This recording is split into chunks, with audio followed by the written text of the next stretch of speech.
Serius lah. Sedap babe wedding ni.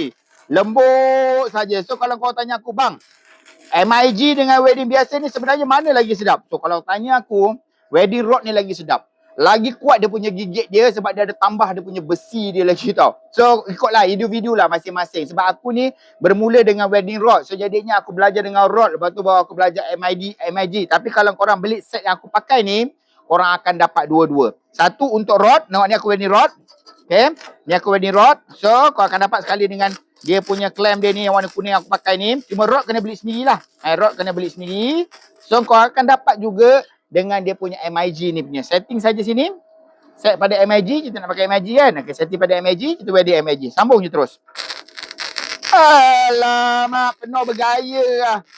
Boleh wedding terus. Dua-dua MIG boleh. Rod boleh. Apa semua sekali tu. So yang ini aku sangat-sangat recommend lah. Kalau korang nak cari welding, korang percaya yang ini. Okay, yang ini adalah model Pro Series MIG 600D. Nampak tak? MIG 600D 2-in-1. Korang akan dapat satu set macam mana aku pakai ni. So, aku sangat-sangat recommend. Kalau tanya aku, bang, okey tak bang?